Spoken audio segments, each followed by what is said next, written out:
I shot an entire wedding 24 FPS, and let me tell you why. That was a couple months ago. I accidentally shot an entire wedding 24 FPS. Is that a problem? Yes and no.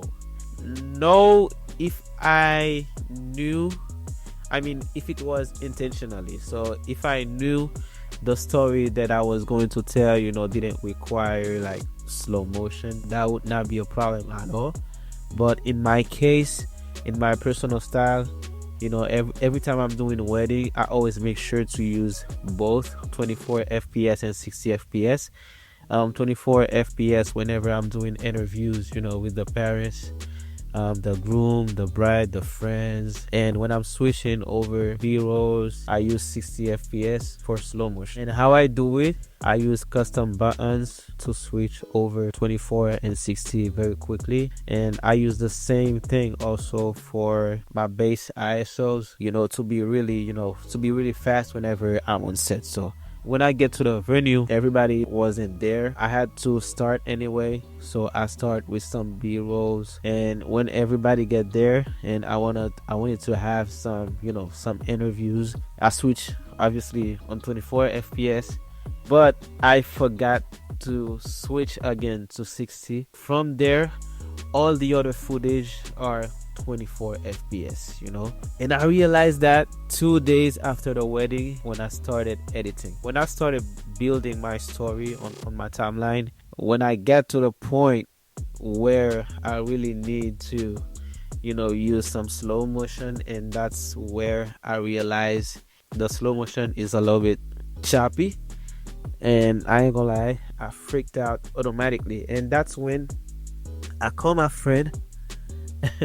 I called my friend who was a photographer that day, and I explained it. Oh my god, so I shot everything 24 FPS, and he said that's not a big deal. And he asked me if my footage are shaky to a point that I can't use 24 FPS. And I went to my laptop again, and that's when I realized most of my footage are pretty smooth. They're smooth even when they're shot in 24 FPS. Even my handheld footage, even my gimbal footage, they were pretty smooth. So that's when I started like getting confidence again, and I continue to build a story, and basically everything came out very good.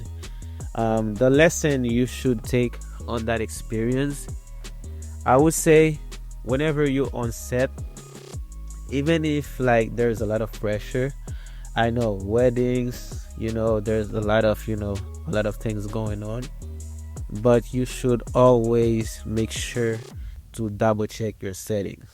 And secondly, always make sure to be smooth with your movement, because shaky image sometimes can be useful, depends on the story, and again, it has to be intentional. Otherwise, shaky footage are really bad, and I would prefer to use a stable, smooth footage over and shaky footage. So that was it. 24 FPS, shooting a wedding at 24 FPS is not a bad thing, but if you do it intentionally, okay? So always be intentional with what you're doing in terms of settings, frame rate, stuff like that, and aperture. Not even an aperture, shutter speed also. So always be intentional with everything you're doing when you're on set, so your editing can be pretty smooth. So that was it for today. It was Piniel. See you in the next one.